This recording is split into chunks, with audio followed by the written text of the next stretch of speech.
Welcome into No Pun Intended, presented by Club Fantasy. I've been trying to make weird faces because I'm the only one that starts on camera first, and Ryan's normally the weirdo that makes the weird face as we go to camera.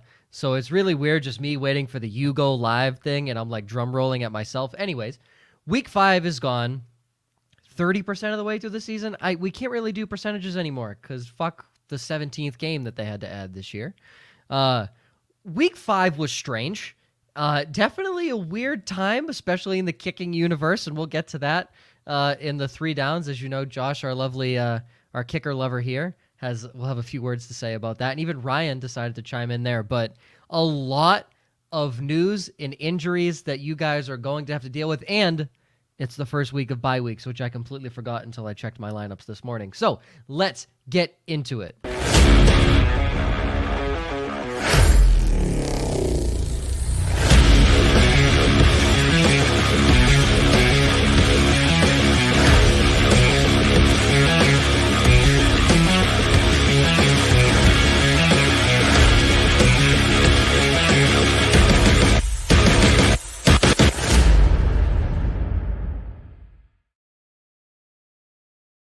Welcome into No Pun Intended, presented by Club Fantasy. I am your host, Joe Zollo. Joining me as always, Joshua Hudson and Ryan Weisse. I want to say I kind of nailed the intro because it literally ended at a minute, and then we went right into the right into the video. It was incredible. But did you pay any attention to when you stopped talking? No, of course not. No, why would I do that? I'm the host of the show, Ryan. Let me do as I please. How was week 5 for you guys? I think I only lost in one of my leagues, so and the other one I don't count because I'm throwing, so it doesn't matter. Not as good as week 4. Okay. I was gonna say week 5 was like my best week, which was so weird, and I know it had so much to do with just the wild scoring across the board. Well, I'll say, and you and I have been disagreeing a lot, so it would make sense that what was good for me wasn't good for you and vice versa. Yeah. I think I only lost 3 in my matchups, and even like my productive struggle dynasty leagues, I'm winning in, which I still have no freaking idea how. Hey, I spanked Ryan last week. Or 2 weeks ago now at this point. So there's no rhyme or reason to anything. Yeah, there's no rhyme or reason why I did that. Very, very strange. I don't really know what to say because there is literally a full page of news and notes, and I can't remember the last time we've had that, if ever. It doesn't usually happen on Wednesdays. It happens on it happens on Saturdays. Yeah, but I guess let's get into it here before we get questions and comments coming in. So the biggest news, obviously, the Raiders head coach John Gruden resigns following the release of emails between him and former, shocking, Washington VP Bruce Allen. I just knew that John Gruden got fired. I didn't look too much into it. Displayed racist, homophobic, misogynistic language, and I believe this morning the Bucs tweeted out that they are removing him from the Ring of Honor. Correct. As mentioned on the Saturday show, Russ Wilson suffered an injury to his finger. He'll be sidelined like a minimum 6 weeks, so that's not looking good for him. Clyde Edwards-Helaire, MCL sprain. It's not the most serious knee injury in the world. If you're going to get a knee injury, it's probably the best one to get, but he'll be on IR at least for 3 weeks. So Daryl Williams presumably takes the RB1 role there. Saquon Barkley, low ankles. Mack trade rumors. So. Ooh, interesting. Yeah. He's still bad, so that's literally the only logical reason why Mac had such a high share of running back rushes last week. That's the only logical because reason. Jonathan Taylor was absolutely destroying that Baltimore defense on Monday night. It's almost like if you put the ball in Jonathan Taylor's hands, good things happen. Yep. It's weird. And it wasn't even like Marlon Mack looked bad either. Like, he had a couple really good runs. No, he did. Yeah. He's not a bad running back. He's just not Jonathan Taylor. Better. Yeah. Saquon Barkley, low ankle sprain, expected to miss a couple of weeks. I think at this point we can add death taxes, Will Fuller, and Saquon Barkley being injured in the same sentence at this point because not looking good. Daniel Jones also same game with a concussion. Currently in the protocol. Joe Judge optimistic he'll play on Sunday. Yeah, say trending the right way. Kenny G also left the game early with a knee injury. He hyperextended it, likely out week 6. Kadarius Toney, little ankle injury, but he should be fine for week 6. He came back into the game after he went off the field. Max Williams out for the season, tight end in Arizona with a knee injury. Juju dislocated his shoulder Sunday. He has now been ruled out for the season after surgery, giving him plenty of time to work on his TikTok career. Detroit's wide receiver Quintez Cephas, broken collarbone, has been placed on IR. Not that any of you had him on your rosters unless they were deep. But Frank Ragnow was also lost with a toe injury, so that can affect the run game. So for those of you that have DeAndre Swift. Trey Lance sprained his left knee. Jeez, this is ridiculous. San Francisco has a bye in week 6, but Kyle Shanahan says there's a chance Lance still misses time. Samaje Perine is on the COVID IR, as is Dallas Goedert, who is out for Thursday's game against Tampa Bay. I have to check my lineup on that one. I didn't know that. Laramie Tunsil tore his UCL in his thumb and is expected to miss some time. Tua, practicing this week, is hopeful that they'll have him active for Sunday in London. Damian Harris is dealing with a rib and chest injury as well as a bruised ego for fumbling on the one and is currently listed as day-to-day. Tampa has ruled out Gronkowski for tomorrow night's game against Philadelphia. Brady dealing with a thumb injury. Brady's been on the injury list ever since he's been 25 years old, every single week questionable, so don't worry. Justin Fields hyperextended his left knee, missed only 2 plays, so he should be good to go.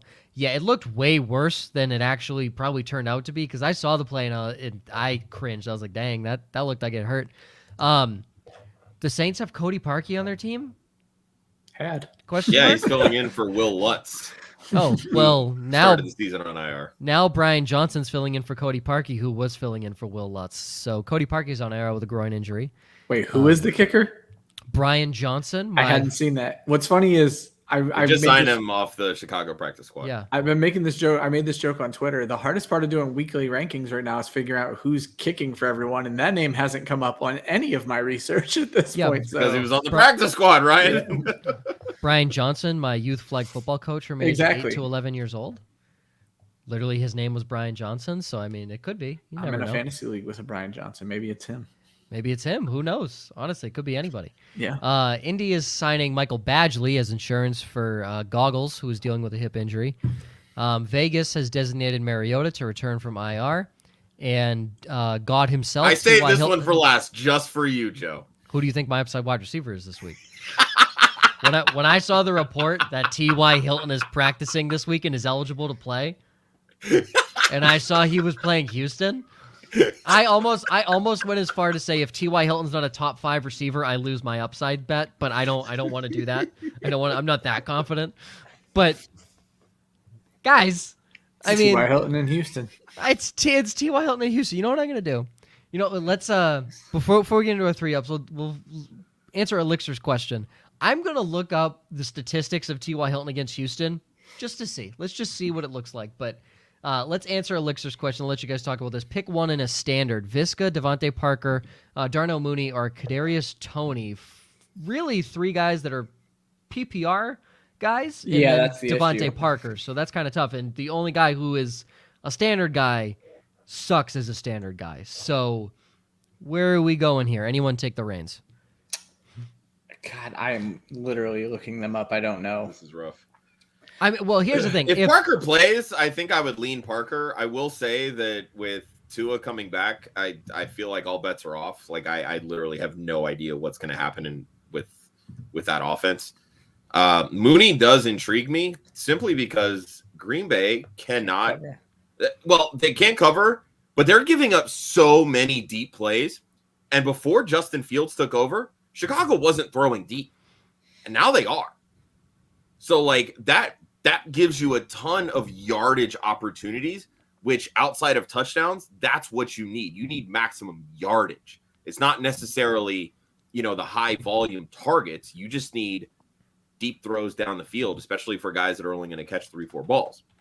And I think Mooney provides that. Obviously, Toney is on a whole other spectrum right now, and everybody in that Giants team is just god awful when it comes to injuries and staying healthy. Yeah. But the Rams are a tough defense, so that kind of worries me on that front. So I think I would lean Mooney in this one. I was literally going to say, after all that talking, I think I'm going to go back to where I thought my original answer was going to be, and that's Mooney, just for the yardage. And he's just as likely to score as any of these other guys on this list. We saw what Chase did last week, and Mooney's going to play a similar role there. You just have to hope Justin Fields can get him the ball the way Burrow got Chase the ball. So if there was more consistency in the Jaguars passing offense, this would be Laviska Shenault easy. But we just have no freaking clue. Well, I think it's going to be a London. big week for Lawrence. Yeah. I just don't know that the yardage would be there to where it was so weird. What did he catch? One ball. He had for one catch 58 for 58 yards. That was one of the most impressive runs that I've seen from anybody, let alone a wide receiver. And that was the only catch he had all game. Like I was going to say, and that's where I would lean Mooney over Shenault. But if you're asking me who I think has the best game of these four, I think it's Shenault. But for standard purposes, I would take Mooney. I just feel like he's going to be the safer option. We just saw him drop $125 a couple weeks ago. So the best skill player on this list is Darnell Mooney, and to me, it's not even close. So I'll stick with the skill at that point and go Darnell Mooney. Just hope Fields can. I mean, it's not even necessarily Fields; it's the offense. But yeah, the offense isn't built for what Mooney and what everyone wants to see them do at this point. But Darnell Mooney's the most talented receiver of these four that we're talking about right here, in my opinion. So roll with the talent at that point. Real quick to forgive Jonah before we get to the Hilton stats. Mecole Hardman or Daryl, what the hell am I calling him? Daryl Williams in a PPR. I'll weigh in. I picked up Daryl Williams because one of my teams that I don't care about auto-drafted, and I'm 5-0 in that league, and they auto-drafted Clyde Edwards-Helaire.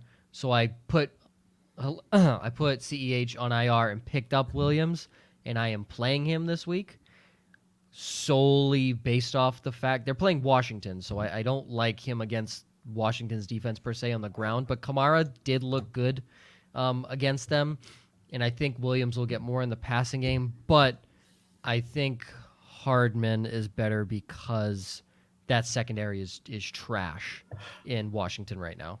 Yeah, I just don't like how many wide receivers they get involved to where it's 10 targets to Tyreek Hill and then 2 to everybody else. And I know Hardman has bucked that trend a little bit, but he's still not doing a ton with it. I would take Williams here for the guaranteed touches. That's fair. Yeah, I think so too. I feel like Hardman is really just kind of being thrown in this conversation because he finally had one good week. And a lot of that was because Tyreek Hill was banged up last week. So I'm not 100% sold on his continued involvement going forward, but at least we know that Daryl Williams is going to see touches. I don't know how much he's going to get in the way of receptions, just for the simple fact that Kansas City has not been targeting the running back position, which I still think is weird considering Clyde Edwards-Helaire is easily one of the top 5-7 receiving backs in the NFL right now. But yeah, I would take the guaranteed touches here with Williams. Yeah, and you would think Kansas City, who's not playing great at all, you would think against Washington they wouldn't have to be throwing as much and playing from behind like they did against Buffalo. Okay. Kind of all over the place there. Consistency is Williams. Upside is Hardman, I guess, at that point. Yeah, I think if you're chasing points, then chase it with Hardman. Yeah. I think that's fair. Let's even continue with Carrington's question. Williams or Devontae Booker? He says Damian, not Daryl. Oh, Damian Williams. Okay. Okay. I don't lean Williams. I don't like Devontae Booker at all this week against the Rams. Now, okay, correct me if I'm wrong because I didn't see the entire Bears-Raiders game. Why did Khalil Herbert have 18 rushes? Was Williams hurt? Well, Williams had 16, I think, or 13. Honestly, I just don't think neither one of them can handle the workload that the Bears wanted to give. So, okay. Well, but keep in mind too, Chicago was leading most of that game. Yeah. And Williams went into that game with a thigh bruise. He did, yeah. He was. So at that point, it's like, why are we going to keep trotting him out there? Now, agree. I 100% with you. I'm not somebody that believes that Damian Williams can be, a 20 to 25 touch back. He's not. But Green Bay is not great at covering receiving backs, and that's what Damian Williams does really well. Yeah, Williams, even in that split carry, if I remember correctly, out-targeted Herbert 5-1. Yeah, he had 2 for 20, and Herbert had 0 targets. And even then, Williams was the one that got the touchdown. Like, Herbert outrushed him. But, all told, Williams had a solid fantasy day, and Green Bay's defense ain't all that right now. Yeah. Okay. G's going to be here the whole night, so I don't really feel bad about not answering his question right now. G will be here the whole night.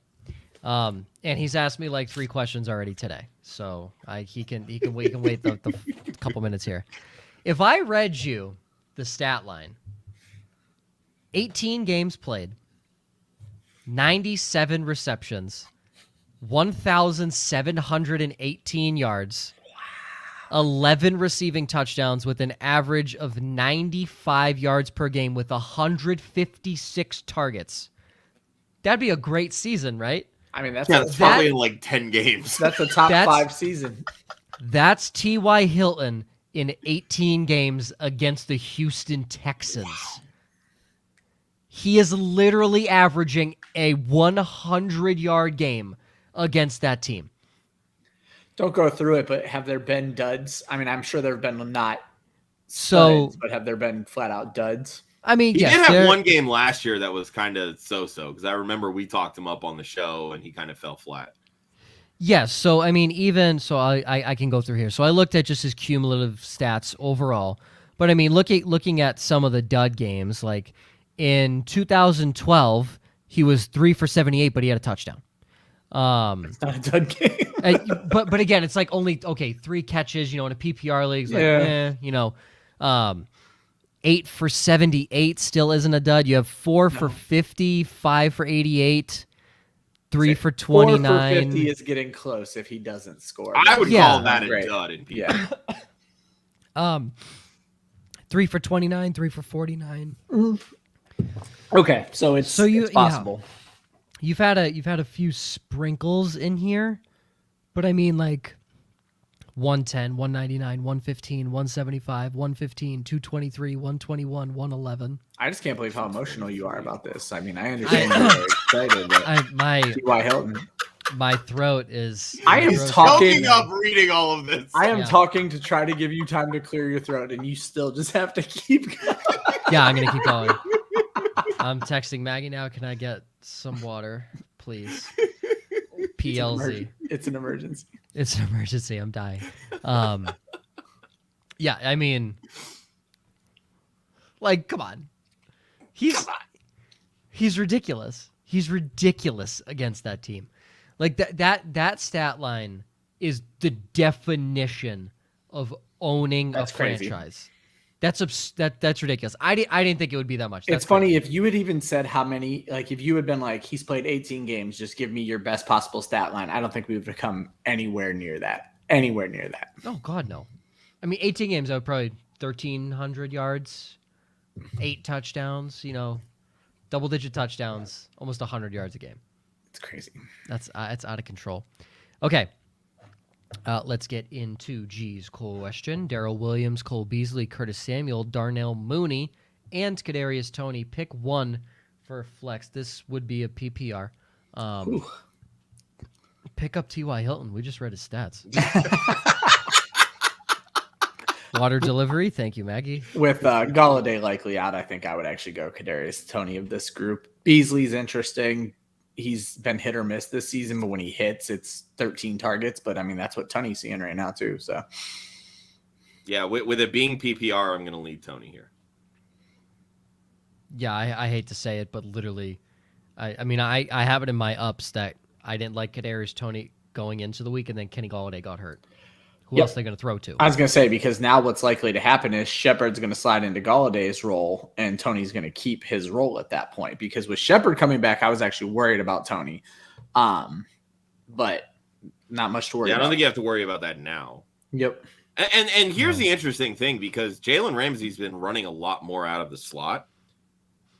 And we've seen that's where Toney lived in college. I haven't looked at his slot numbers through these last couple of games that he's played, but it almost makes me think that because of what Toney has done, maybe Ramsey slides over on Tony.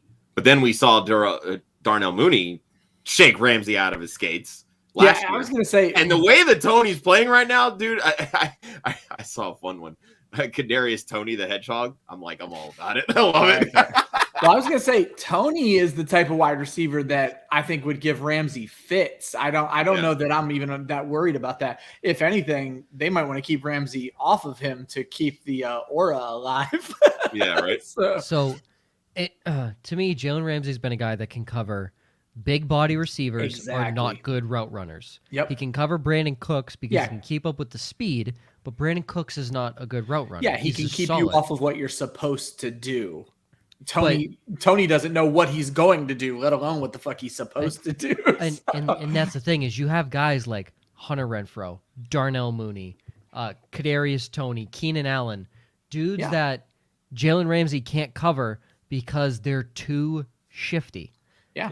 Jalen Ramsey can cover one cut guys. He can't cover shake and bake guys. And at least what Tony has been showing. It's what he is. I think we all knew. He displayed it last year. Well, I say it's what we expected. We just didn't know how the Giants were going to utilize that. That didn't really seem like their brand of offense at all. So. Yeah. Yep. Now it's been their brand by default. They have no choice. Literally. Yeah. All right. And then Tony may be quarterback when this is all said and done. Literally. Elixir says he has Cooks on his league's waivers. As fast as you can. Yeah, I don't understand how he's on league waivers. He's actually a top 5 wide receiver for me this week. Might be top 3. So I wouldn't get him just to trade him. I'd get him to play him. Yeah, get him to keep him at that point. He's going to light up Indy. Yep. For what we all believe and feel that T.Y. is going to do to Houston, Brandon Cooks is going to do that on the opposite side of the game. Yeah, this could be one of the best games of the week because we could end up seeing 38-35. Just shut the fuck up. Look, just look what Hollywood Brown did to that defense, and that's why he was my upside last week. Like this is what the Colts do. They suck on the back end of their secondary, and these are guys that can fly. Brandon Cooks can fly. Guys, what has happened? When we have said, it's going to be a high-scoring affair. Oh, yeah, it's going to be like 10-7, right? Jeez. Okay, well, bench T.Y. Hilton now, everybody. Yeah. We ruined it.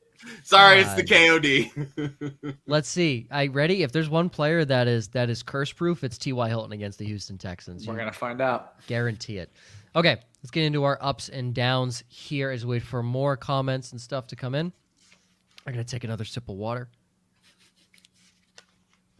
One of us can read it off, Joe. So you No. I am the host. I brave through. The weather is changing here in North Dakota. Actually, our neighbors in Montana, about 2.5 hours away, got 16 inches of snow today. So, yeah, they got piled on today. Yeah, in the state, people are getting in western North Dakota. In the state, people are getting anywhere between 2 to 12 inches today, depending on where you are in the state. Interesting. Yeah. I love North Dakota. Woo! Okay. Josh, you have 3 tight ends as your upside. Yep. This is weird. I honestly, we could find 3 tight ends to be the downsides. I was going to say probably the only 3 playable tight ends last week. Well, that's kind of why I wanted to do it. Yeah. Because we're all talking about how tight ends are wasteland. Tight ends shined this week, especially at the top. So I said, I'm going to put the focal point on him this week. You have Kyle Pitts saying he made an appointment with the tailor. Too bad it's going to get canceled this week. Well, he's on a bye. Yeah, that's my point. He's putting up 0 points this week. He's going to get canceled. That's why he's got time to make the tailor. There you go. Mark Andrews, you saying people wanted TJ Hawkinson over this guy in fantasy? I just want to give a shout out real quick to Mark Andrews. Single-handedly provided the Monday Night Miracle for me in not 1, but 2 leagues. If only he could have caught one more at the end. We'll get into that. Someone in my league, he was down 130 points at one point. He had Lamar Jackson and Mark Andrews. I think they put up a combined 110. Yeah, it was crazy. Oh. Yeah. Yeah. Oh, well, no. He won the league because I think he had someone else on either Indy or Baltimore. So I saw the matchup and I was like, dang, I'm going to be the only 3-2 team. Let's go. I'm going to be in 4th place after starting 0-2. That's big time. And then he has to go and fucking win, and now I'm in 5th. Because he beat me in week 1. All right, and Dawson Knox. What a freaking god Dawson Knox has been. Saying that you think he's this year's Robert Tonyan, which is probably a decent evaluation of that. Ryan, Mike Williams made you look like an idiot. I took the under on his receiving yards in Thrive, and that didn't go well. So I did not expect that to happen. I thought the Browns were going to play him a little bit better than that, but right, he's looking good. Again, we all thought that would be a defensive struggle, offensive shootout. So, Jonathan Taylor, you say just trade Marlon Mack already. I wasn't watching the game. All I know is I got an update about 5 minutes after kickoff, and it said Jonathan Taylor 76-yard touchdown. I'm like, there's my W for the week. Yep. Nice. And on the opposite side, Hollywood Brown, you said he lost you your home league on that last touchdown, but it was fun to watch. Yeah, I had me and probably my best friend in the league. We were arguing back and forth, and we were playing each other this week. And so going into the final matchup, he had Hollywood and I had Taylor, and he texted me and said, how do you feel? I said, oh, Hollywood's going to beat me. I know it. I was expecting your normal 10-point game out of Taylor. Well, then Taylor does what you brought up 5 minutes into the game. I was like, oh, I'm going to run away with this. So we're like texting gifts back and forth. And so finally I texted him the Dave Chappelle game blouses after Taylor's last touchdown. And he texts me the Undertaker getting resurrected after Hollywood Brown scores another touchdown. Awesome. And so it was an epic text message game between a buddy of mine. And I said, and we're going to get into this in my downside, when Blankenship lined up that kick, I was like, if this game goes to overtime, I'm going to lose to Hollywood Brown. And I predicted that future. So, and especially at halftime when I think Baltimore had 3 points, like would have been like, oh yeah, this is easy. Yep. In the bag. My 3 ups. Kadarius Toney, already talked about it. I didn't like Toney going into last week, and then, when your top 4 options on offense get injured, in your first round wide receiver is the only guy available. He's going to eat against a bad secondary. Mm-hmm. Time to see what you got. Yeah. I also have the Browns defense for pushing in Austin Eckler on that last touchdown that he didn't want to go in on. That won me a game in one league. I won by 2 points in the end, and that Austin Eckler touchdown saved me. Feels really good. And I said Chuba Hubbard, 100-yard game, just in time for Christian McCaffrey to come back, so congratulations. Right. 3 down. Kickers. All of them. How much time you got? Such a bad week for kickers. Yeah, Josh, you said that there's the most extra points missed in a week in NFL history. I wanted so badly for Mason Crosby to miss that 4th attempt in overtime. Just the end of that game. Those kickers were just playing chicken. And it was like, who's good? My personal favorite was when Mcpherson thought he made his kick. Celebrated. All right, so I do want to say, so the misses by Crosby, that's just uncharacteristic of Mason Crosby. Well, what was it? He had only missed. Wasn't it a few years ago when he had like 5 missed kicks in a game? I remember that. And they still won that game. But he had only missed on his leg. But didn't they say he had only missed 2 kicks in the last 2 years and then missed like 3 in this game or whatever? It was absurd. But all right, so Evan McPherson missing a 57-yard field goal. That's like, okay, you tried. And he's a rookie too. Like I expect misses from rookies. And also, he hit the upright like a third of the way up. That would have been like if that was online, that was good. He had leg on that from 65. That kid, he's going to be good because he's been accurate all season. Yeah. Like they found a good kicker. That game was hilarious. I wanted Mason Crosby to miss the last one so badly. Just have Evan McPherson line up to kick the game winner, and then he miss, and the game ends in a tie because no one deserved to win that game. No one. Josh, you have Kirk Cousins. You said basically all of Minnesota except Alexander Madison. They have been struggling badly. And you have Stephon Diggs as well. Bills have looked great. Where the hell is Stephon Diggs? Which we'll get to in a little bit. Yep. Ryan, you also have kickers, specifically Rodrigo. TJ Hawkinson. He said he's hurt this week, but many weeks below 10 points is gross. And you have the Bears for waiting till Sunday morning to put David Montgomery on IR, saying you could have used that roster spot. I was waiting all week. I'm like, just put this dude on IR so I get. Yeah, I can't stand when teams spot. do that because it really screws with us in fantasy so bad. Yep.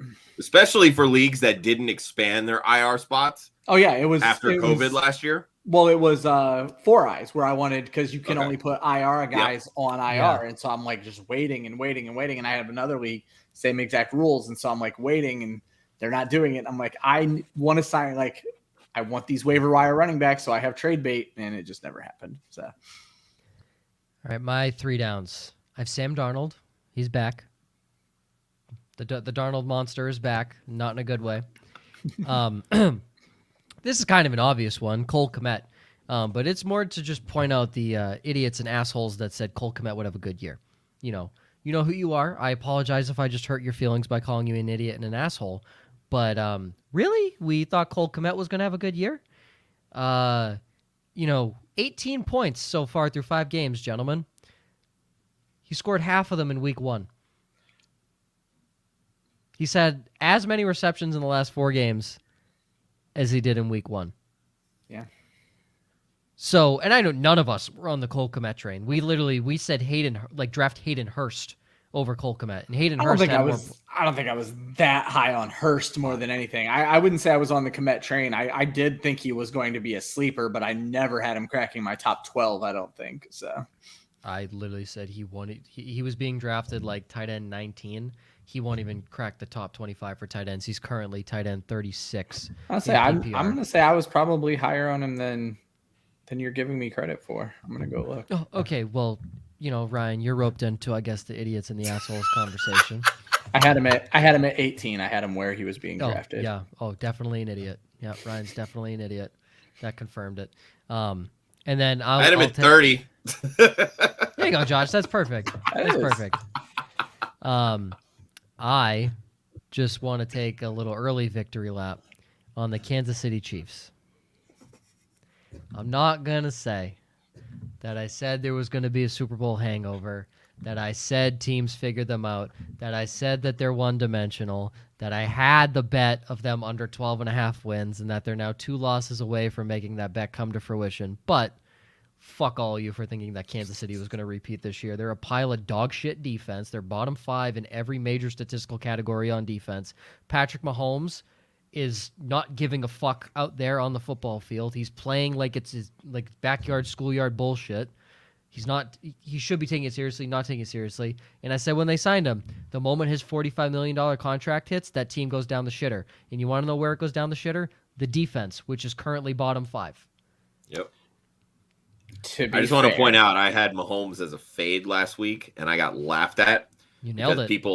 People said, "Oh, that Bills defense sucks. They're terrible, blah, blah, blah," because they haven't played anybody. And I was like, I mean, Denver didn't play anybody either, and they handled Lamar okay, like they held the Ravens. And I'm saying under 100 yards because I still believe they held them under 100 yards.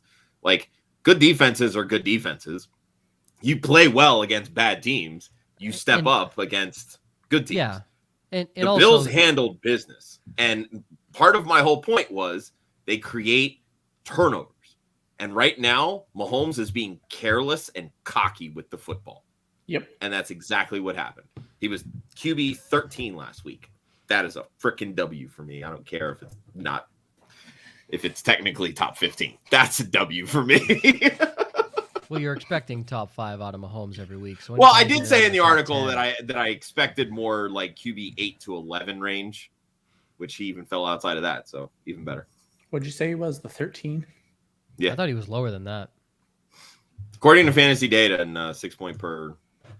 Okay, passing, so fantasy which data, is what I scored at. So I had him at 16 last week. I was gonna say you were even lower on him than I was. Yeah.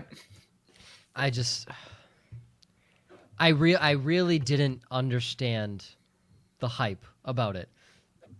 We all knew that this offense was one-dimensional.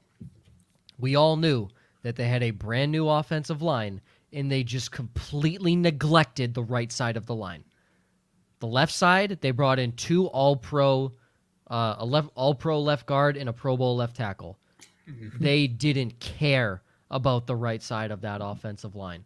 So while they might have fixed what they lost in the Super Bowl, they didn't really fix it. And they needed a whole 5 new guys to gel, and they're not changing their offense. It's the same. It's not even a run and gun. It's just a gun offense. Yeah. Like they're coming to a fight every week with a pistol, and these teams know that they can beat them with their own pistol, but also with all these different weapons that they can bring to the table. Yep. And if you only rush the passer with 4 and drop 7 against that pistol, they really can't do anything about it. So, all right. Some more stuff here. Carrington, you have Dawson Knox and Mark Andrews. Should you trade one of them away?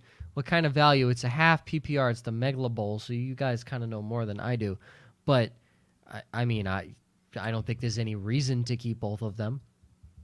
Yeah. So Megala Bowl scoring, it's not weird scoring at all. What it is it plays a lot like Scott Fish, where after 12 weeks you're going up against all the high scores from the field, and your point totals matter at that point. You're going to be hard pressed to bench Mark Andrews moving forward, but I believe he has a week 8 bye. I would probably play through my own bye. That way you can start Knox on that bye and then look to trade afterward. So yeah, Knox would be the one that I would look to trade here. Just when you look at target shares, opportunity, all that good stuff, he's being very highly efficient, which is why I say that he's potentially this year's Robert Tonyan, because that's what Tonyan was. He had only 49 targets last year, but 11 touchdowns. That's why he was tight end 3, because of those touchdowns. Knox is taking it one step further because he's bringing the yardage to the table that's really pumping him up on top of the touchdowns. But even then, his target share is not blowing through the roof, and they're 5 deep at wide receiver. I mean, Gabby Davis hasn't even got going yet. Yeah, he's not even hit 10 targets really, to a point, neither has Stephon Diggs. Nope. So what happens when Diggs finally goes off? What happens when Beasley is still consistent? Emmanuel Sanders has proven that he's not washed yet. Yep. So they have so many weapons. I just don't like. I want to believe in Dawson Knox because I love him from a talent perspective, because he handles the seam so well for tight ends, and it seems like he's fixed the drop issues that really plagued him his first couple of years in the league, and now the team is rewarding him for that. But Mark Andrews is the 1B in that offense right now, behind Hollywood, if not on par or in front of Hollywood. So I'm going to trust that type of volume more so than Knox. So if I can move one of them, move Knox. Yeah. When Allen's in trouble, he looks to run or he looks for Stephon Diggs. When Jackson's in trouble, he looks to run or he looks for Mark Andrews. So. I'll add in here that Dawson Knox has 18 catches on the season on 24 targets. He has 5 touchdowns. That's still less than 5 targets a game. Yeah. He has 5 touchdowns. 27.7% of his receptions end in the end zone. Yeah. That's crazy. Those are Tonyan numbers. Yep. Those are Tonyan numbers. You're correct. Yeah, I just wanted to bring light to that there. I mean, it's a good problem to have. 2 really good tight ends. Joey. And I also think Knox is going to blow up this week too. So. Oh, yeah, I'll smoke this week. Stafford against the Giants, or Kyler against the Cleveland Browns. I believe they're both on the road, both playing East Coast teams in the Eastern time zone. But Kyler has a shoulder issue. Who are you trusting this week? Yep. I'm going to go Stafford. Stafford. Kyler Murray, he struggled a little bit. I believe it was last week or the week before. Last week. Okay. And then we saw how he finished last year with the shoulder injury as well. He can still get it done with his legs. Stafford right now he's playing on all cylinders. The Giants defense has really not done anything to wow anybody. Like they've really regressed. Like they ended last year on a high. They've fallen flat this year. So I see no reason not to play it safe with Stafford. I don't think you're losing much by staying Stafford. Yeah, I have Murray ranked higher. I haven't dug into practice reports and everything yet. Part of me having Murray ranked higher is the Browns actually give up a rushing touchdown to quarterbacks like every other game. So I'm banking on a rushing touchdown for Murray. If I don't get that, I would prefer Stafford. And obviously predicting touchdowns is the easiest part of this game that we play. So Stafford is probably safer, but I think as of this moment, I like Murray, but I have to see what everything's saying with the shoulder injury in the practice report, because one bad hit from from Miles Garrett, you're in trouble at that point. So depending on how the rest of your lineup shakes out, there's nothing wrong with playing it safe. Yeah, I'll go Stafford. If you're worried about the shoulder issue, you're harboring 2 top 5 quarterbacks. I was going to say, Joe, you might. I think you have this same issue in our dynasty league because you have both Stafford and Murray. I have Kyler Murray and Matt Stafford. No one fucking wants Matt Stafford from me. It's pissing me off. Nobody wants Matt Stafford. That's single QB league. Yeah. Nobody wants Matt Stafford. I had Gardner Minshew. I think I still have Gardner Minshew on my roster. I'm not really sure if I still have him. Ryan, you want him? Just cut him. It broke my heart. I did. Oh, yeah, no, it hurt. I was going to try and trade him to you for like a 2024 5th-round pick or something. My roster's too good. I can't play those games. Yeah, that's what I figured.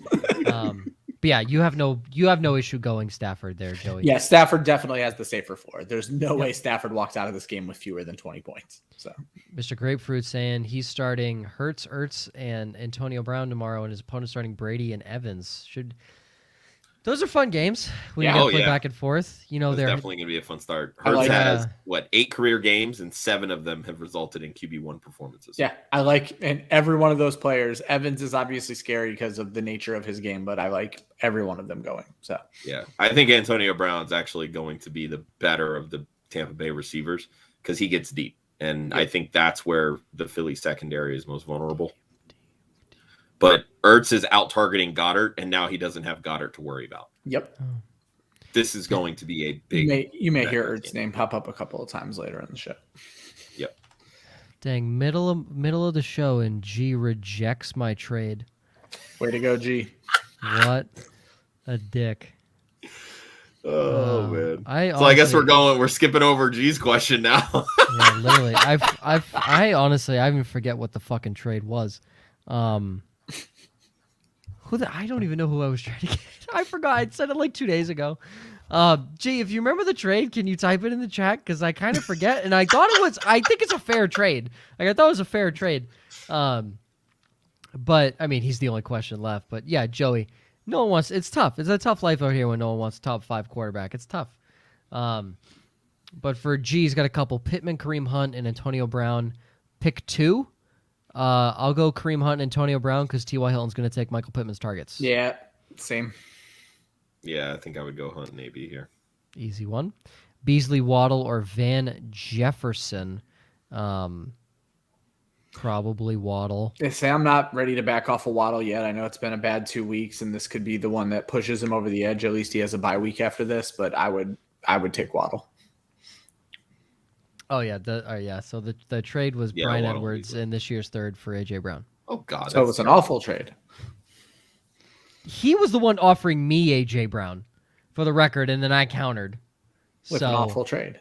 Yeah, he wanted Calvin Ridley and a draft pick for AJ Brown. Not good either. I mean, that's overvaluing Brown, I think. Because I put Brown and Ridley very on par. Yeah. This is dynasty. Josh, shut the fuck up. I am trying to get him at a low price. Yeah, well, Bryan Edwards in a 3rd. Way too low. Yeah. You cuck. I'm trying to Good Lord. Trying to get him at a low price. Listen. You know what, G? Emmanuel Sanders in a 3rd. How about that? We'll do Emmanuel Sanders in a 3rd for AJ Brown. How about that? I hate everyone on this show. Jeez. Ugh. I keep looking at the show sheet thinking it says 10/31/21. I'm like, oh, it's Halloween. That's not Halloween.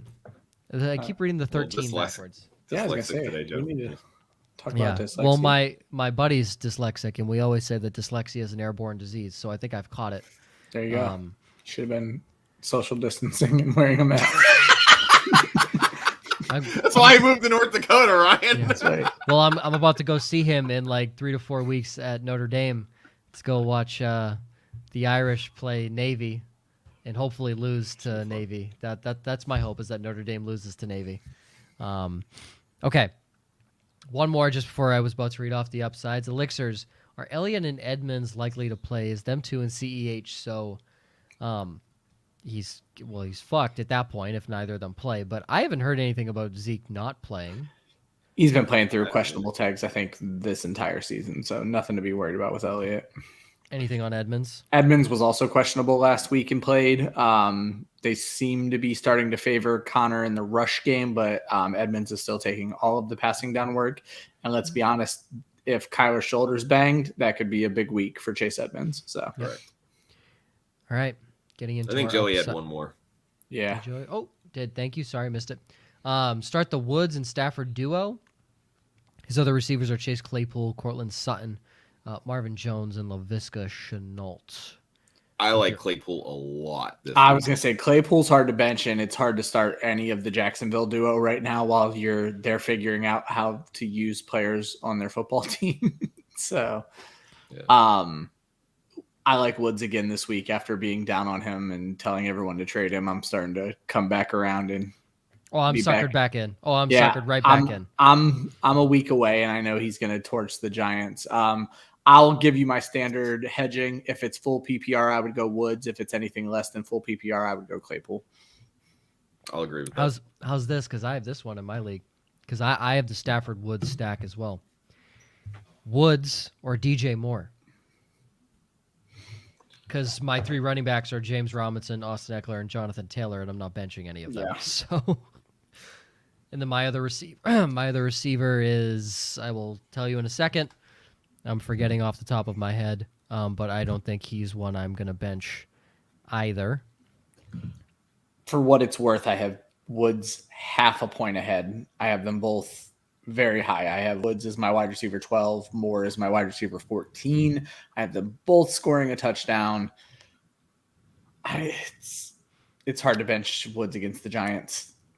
So I'll take more. Minnesota can't stop. That's true. Right now. Yeah, we saw what Cincinnati did to them. I know one of you, especially if Christian McCaffrey comes back, all that's going to do is open up the field for DJ Moore. Yep. I know one of you has Cortland Sutton as your downside, but I have Sutton in over Robert Woods right now. So that's my other receiver. As much as it says that Las Vegas is fourth against receivers in fantasy. It's because they're so bad against the runs. Very similar to the Jets situation. Yeah. So, but if Teddy's in at quarterback, that's the only time I feel comfortable starting Cortland Sutton at this point. So, and Sutton burned me on my bench last week in a few leagues, so I'm going to roll with him back in my lineup. And literally, I'm about to read through these upsides. More stuff. I love it. What should you do? Just received a trade. Calvin Ridley for Terry McLaurin. It's tough for him. It's a half PPR, so he would be giving up Ridley and getting Terry McLaurin. That's a tough one. I want McLaurin in that deal. Like, I love Calvin Ridley. I do. I don't know. Something's just not clicking. And McLaurin is just to the moon right now. I didn't dive deep enough down the rabbit hole to even bring this up on the show responsibly, but I will. I heard rumblings that Ridley's issue with the Falcons could be an issue with the Falcons more than a personal issue. And if that's the kind of attitude he's going to start playing with, you probably don't want anything to do with him. So, you want Calvin Ridley? Then again, I have it's a dynasty league, so I'm still going to hold on to Calvin Ridley. It'd be stupid to get rid of him right now. I would probably roll with Terry McLaurin as well. Heineke's just, any quarterback should look at, Terry McLaurin. Heineke is looking directly at Terry McLaurin. And they're both good receivers. It's not they're like both fantastic receivers. Yeah, exactly. Yep. So, for me, it really just kind of boils down to which situation do you like better? Which quarterback do you like better? Which offense do you like better? For me right now, I like Terry from a volume perspective because he's getting the volume that I had hoped that Calvin Ridley would get. Yeah. And right now, again, like Ridley's doing okay. He just really hasn't gotten into the end zone much as he has in the past. Yeah. And again, I think that's really just a product of the Falcons offense right now. It's really not that good. Yeah, exactly. I hate that I'm going to answer this question. Geno Smith or Sam Darnold? I hate that I'm going to answer it Geno Smith. And this is coming from a Jets fan, mind you. And both of these quarterbacks, I love you, Michael. Both. He literally has a Jets jersey on in his Facebook profile picture. 2 failed New York Jets quarterbacks. Who do you start? I think Michael, this is one of his deep leagues because I know he's in a listen, Michael. It does not have to be a deep league to start Sam Darnold, you haters. I don't think it has to be a deep league to start Geno Smith either, because he could have been a Russell Wilson owner. Yeah, it just depends on how everything shook out. So, Michael, I'll pose this question to you: who hurt you less? Who hurt you less? No. He lost Wilson. Nailed it. Let's go. The answer is Sam Darnold. No. Who hurt you less? Who hurt you less? Who didn't see ghosts? The Steelers are going to have their way with Geno Smith.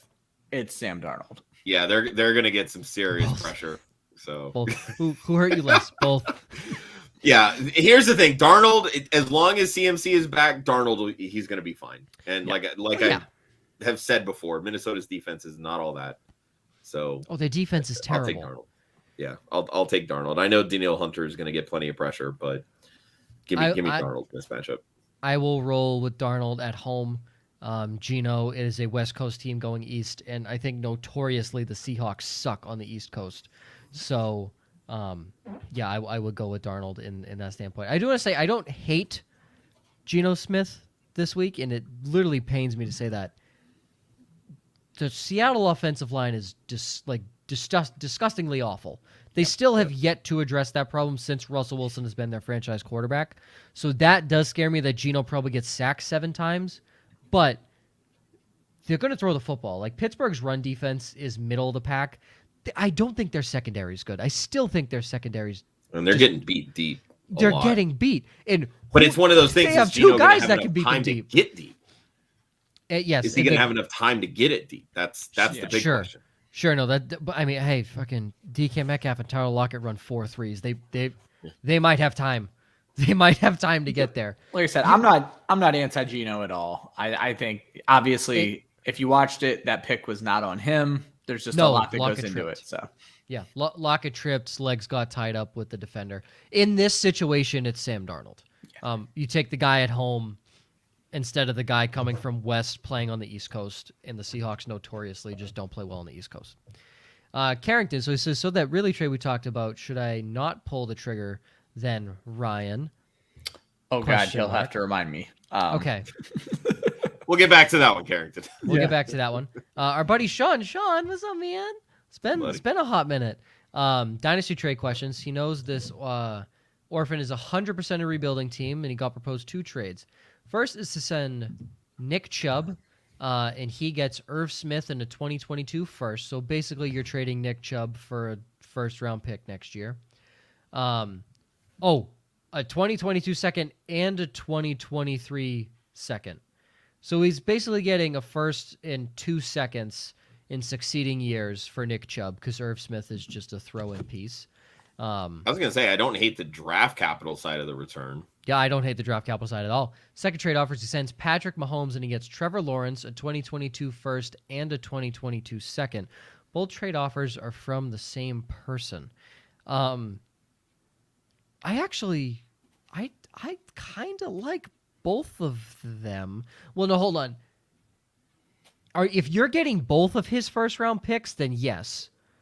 But if you're only getting 1 first-round pick out of this and you have to choose, I would probably get rid of Mahomes and take Trevor Lawrence. This is a single QB, I'm guessing. My guess is this is a single QB. Yeah, that was going to be my next question. Like, if it's super flex, I'm probably going to want a little bit more from Mahomes. If this is single QB, I think that's a very fair trade. Yeah, you get a guy you're assuming is going to be a franchise quarterback and a first-round pick next year to surround him. Oh, it's a super flex? No fucking way. I don't like the first trade either. I don't take either one of these trades. You're just getting 3 picks for Nick Chubb because Irv Smith is nothing. Yeah. Well, that's what I'm saying. Like with Nick Chubb here, the draft capital side is great. I just want a different player. I mean, a 1 and 2 twos. It's not bad and he does say he's 100% rebuilding. So Nick Chubb's running on borrowed time. I like that one better than the Mahomes trade. I'm not trading Mahomes in the super flex. No. You're not trading Mahomes in a super flex. I'm okay with the Nick Chubb trade. I would try and get a better player than Irv Smith. Because, again, to me, you are probably, with your first-round pick in 2022, drafting a running back. And, again, I know that everyone says this draft class is not great. On paper, it's not. But I think there's a few good running backs in it. So you might be able to snag a running back late or early. I would be okay with the Nick Chubb trade if you get someone a little better than Irv Smith. I was going to say, even with the super flex designation in the Mahomes side, you give me at least one more first with Lawrence. So Lawrence 2 firsts and a second. I think that's pretty fair for Mahomes. Because here's the problem. It all boils down to, at a certain point, nobody's going to give you realistically what Mahomes is worth in a super flex league. Realistically. Yeah. Like, nobody's going to pile on 4 or 5 first-round picks to get Mahomes. It's just not going to happen. At least in this case, you're getting a arguably a top 12 dynasty quarterback in this deal. I said arguably. Because, again, everybody always overvalues rookie quarterbacks in Superflex. Well, is that not what you're doing right now? I agree. Yes, yeah. I am. But that's why I say it's all in the eye of the beholder at that point. I guess my question to Sean would be, how quickly is the rebuild coming along? Do you think you can be something next year? Because then I'm not moving Mahomes. If we're 2 years away, like 2 or 3 years, yeah. Then and again, I'm going back on, you need to get another one out of this because it's not enough. So I think even if you're 2 to 3 years away, why wouldn't you just trade away Nick Chubb? Because that would make more. Yeah, exactly. Because at that point, Nick Chubb in 2 to 3 years is going to be nearing the end of his career. Yeah. Why not just combine the two trades? The first people that I'm looking to trade in a rebuild are running backs. Why not just combine the two trades? Offer him Mahomes and Chubb. Take every damn draft pick he has. He'll probably do it. Yeah, right. Get every first for the next 3 years, and you're good. Sweet. Awesome. Okay. Where is the next question here? Michael, Higgins or Cortland Sutton in a PPR? I think you guys both have them as your downside receivers. I will roll Cortland Sutton, who I believe is at home this week. I'll roll Sutton. Because I actually have Sutton and Higgins on the same team as well, and I am putting Sutton in over Higgins. If I had to choose between the two, I would go Sutton as well. Yeah, I think there's a lot that's being overblown about this great matchup for Cincinnati. Detroit has been destroyed by wide receivers, but it's been wide receiver ones, and it's specifically wide receiver ones that stretch the field. Oh, you mean Jamar Chase? Exactly. Yeah. That, again, it's a good matchup on paper for Higgins when you look at all the other numbers, but what you really kind of have to look even closer at is, who is getting those yards, who is getting those touchdowns, and it's not the wide receiver 2. And right now, that is the position that T. Higgins is playing. So I'm going to lean Sutton, who is right now the team's wide receiver 1. And again, they're playing at home. They're going to look to get Sutton the ball. I think him and Fant still have decent days, but I don't think Sutton's going to be anything really special, because how you beat Las Vegas is by running the ball down their throats. Yeah. Yep. We appreciate you, Sean. Yes, sir. Always a pleasure, buddy. Character said the trade was Kamara and Ridley for Yeah, so just to break it down for you guys, it's a 4-keeper league. His roster is pretty well stacked. So what I told him was, obviously it hurts him for this year, but the fact that it's a 4-keeper league and he can keep Kamara and Ridley next year, I like that a little bit better than keeping Eckler and Woods next year. I can get on board with that. He'll also be keeping Adams. Hold on, I have it all right here in front of me. I can get on board with that. Yeah, Adams, Ridley, Lamb, or Debo, plus he has Josh Allen. Now, I told him it's a 10-team league. I would not keep Josh Allen, but he has a very stacked roster.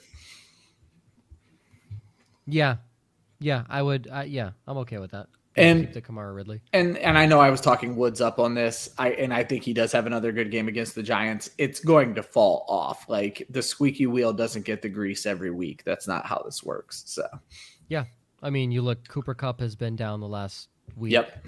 Since Woods is, been we're almost going to devolve into a DK Tyler situation where one's going to do well and the other one's not. Yeah. So. All right, I'm going to fly through the upside, downside, Let's everything do it. here.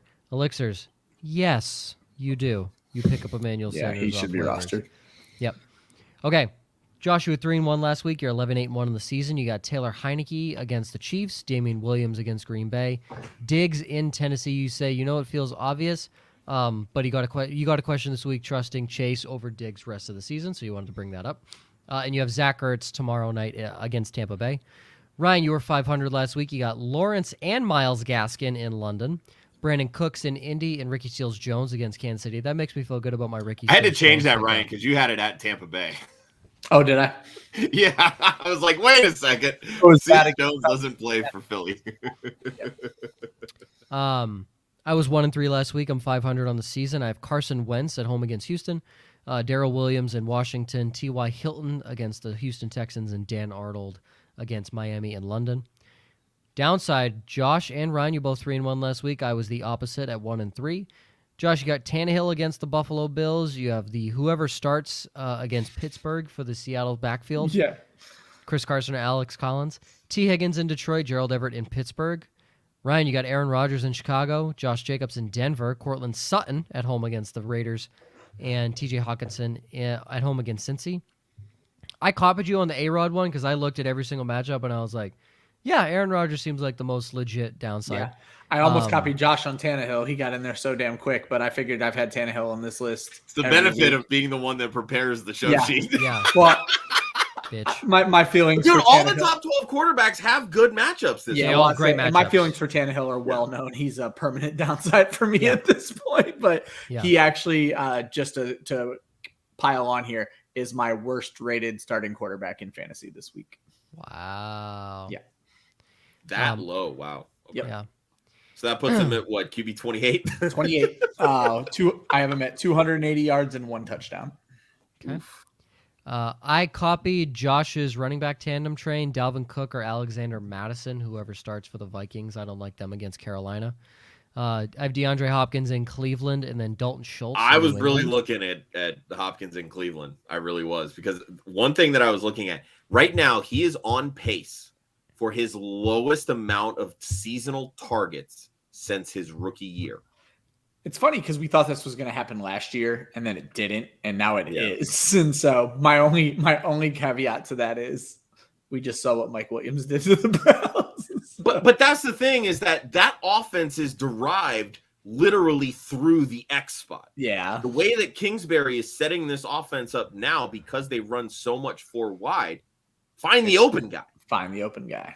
And if Greedy Williams or Denzel Ward is draped over DeAndre Hopkins, they're going to look to Green, or they're going to look to Kirk. If Troy Hill is on Kirk, it's going to be another big Rondale Moore day. I was going to say it's going to be which one of the slot guys has to face Hill, and how are the outside guys going to beat coverage? Because I think whichever slot guy isn't going against Hill, it's going to be their week. So Right. That's what I think. All right, for Ryan's stream of the week, he has Heineke at quarterback, Zach Ertz tomorrow against Tampa Bay, and the Packers in Chicago as their defense of the week. My kicker of the week, I just said a guy. Yeah. Pick one. Can't do worse than the guys Can't from do last worse. week. So. Yeah, can't do worse than a guy. I said none of them can kick unless they say. I think Tucker I'm on the just back going to of their scrap jersey. this segment now, Joe, because you can't give rational explanations anymore. I think it's funny. It's I said none of them can kick unless their jersey says Tucker on the back. I was going to say, So- I don't know. Kicker, it might be actually worse than fantasy tight end is this season. So. Yep. Props. Josh 4-1. Ryan and I are 3-2. I took a big swing last week. The biggest swing we've taken so far on Thrive. It did not pay off because Robert Woods decided to catch 12 passes. Yeah. Josh, this week you got Fournette over 56.5. Even money, 100 points. Ryan, you took Devonta Smith over 52.5 at 80 points. Yep. And I went more conservative this week. I said Tom Brady under 27.5 completions at 90 points. I'm basically playing it as the odd weeks he has over 30 completions, the even weeks he has under 27 completions. So there it is. There we go. And I short week. Point out, I was plus $135 on the Thrive Thursday night game last week. I absolutely crushed nice that. Job. That's big time, baby. All right. From G, he asked me this question earlier, and I think you guys are going to have the same answer. But he got offered Darrell Henderson and Robert Woods for Jonathan Taylor. His RB1 is Dalvin Cook, and he currently has Thielen and Sterling Shepard. I told him to keep Jonathan Taylor. You're an idiot for trading him. You can't pull Jonathan Taylor from my cold dead hands. So yeah, that's fair. Yeah, and with Cook's up and down injury history, I mean, you need somebody that's reliable. I mean, I don't hate the trade. Like, I think it's pretty fair value, but it seems to be that this offer was given to you because they're looking at your wide receiver depth and they're saying, hey, here's somebody that can help. And then you're not, you're still getting a viable RB2 in that point. And then really, like, these are the types of trades that can either make or break your fantasy season. Is this a dynasty league, Joe? No, this is redraft. There has to be receivers on waivers. Don't that's what I about, told him. Yeah. I told him, like, keep Jonathan Taylor and find a receiver on waivers. And two, they're trading you Robert Woods because he went off last week. Exactly. Yeah. If they tried to trade you Robert Woods before week 4, you would have deleted this trade as fast as possible. Yeah, and that's the thing. They're trading you off Robert Woods one big week. And, good for them for putting it out there. But you want to talk about a guy who also isn't healthy all the time? Daryl Henderson isn't healthy all the time. So if Cook is out and Henderson's out, you're fucked. But yeah, just some of the names that came up on my waiver wire article this week. Kadarius Toney was out there in 80 leagues. Hunter Renfrow in 55%. Hunter Renfrow. Davonte Parker in 59%. Darnell Mooney in 55%. Tim Patrick has a shorter shelf life right now with Jerry Jeudy on his way back, but he's available in about 70% of leagues. There's receivers out there. He got Toney, and now he has Galladay, Shepard, and Toney on the same roster. Yeah, and that sucks. But, I mean, you're going to do what you can and play the right guy every week. We'll help you. Yeah. Yeah. I told him, like, he's asking the guy who drafts 3 running backs every single year. Like, the one year I didn't was last year because Davonte Adams was there in the back end of the second, and there was no running back I liked. So, again, you're asking the guy who put up 100-plus points with his 3 running backs last week. I'm not going to tell you to trade a running back right now, especially one that's Jonathan Taylor, who I don't know how many touches he had, but he didn't have enough. That's all I know. He didn't have enough played touches. 52% never of the enough. snaps. So, yeah. It's never enough. He's only playing 50% of the snaps. It's unbelievable. In 50% of the snaps, he had 2 touchdowns and over 180 scrimmage yards, I believe. And looked great every damn time he touched the ball. Over 100 yards receiving, and it was his 3rd game in a row with over 100 yards either rushing or receiving. So yeah, and we talked about his speed when he ran at the combine. It was absurd. Yeah. For a guy that size, but the fact that we saw it in game and he almost pulled away a second one, got caught by the shoulder at the very end where he turned on the speed boost, but the guy managed to get on his right shoulder. You almost saw 2 highlights that looked identical. So I mean, you're talking about a guy that's 215 pounds that will run through a brick wall and break away from the defense. Yep. You're not trading that for Daryl Henderson. Sorry, the scariest thing about Taylor right now is they take him out at the 20 down to the 5, and then they bring him back in on the 5. So if they score before that, he's not even on the field. That's the biggest worry about Jonathan Taylor right now. Yep, that's tough. All right. That's everything we have, gentlemen. Hour 8 minutes in. That was a good show. Yes. I love the shows where we get all these crowd interaction. Those are my favorite shows. But tomorrow night, 6 p.m., week 6 of DFS and Chill, the first ever guest that they ever had on the show, Fantasy Mike from Ball Blast, correct? Will be on. Fantasy Mike joining the show. Also, starts a different day on Saturday, 11 a.m. Eastern. We don't know who the guest is this week, so TBD. Josh might be late. He's going to get yelled at by his boss at work. We'll hold you down, though. We'll hold it down until you get back. And then I literally just saw Josh type this in, and I was going to make sure to check if this was correct. Yeah, Jorge DM'd me. All the guys got held up at work, so they're going live tomorrow night at 8, I believe. 4th and Frames tomorrow night, live 8 p.m. Eastern with our. So you can just watch our show again. Yeah, can watch DFS and chill and then go right into fantasy and frames. There you go. Fourth and frames, excuse me. All right. That's everything we got. You can follow Club Fantasy on Facebook, Twitter, and Instagram at Club Fantasy FFL. The URL is clubfantasyffl.com. For Josh, Ryan, and myself, always remember, defense wins championships. Offense wins fantasy football. Ryan will see you tomorrow. We all will see you on Saturday, and we'll see you again next week.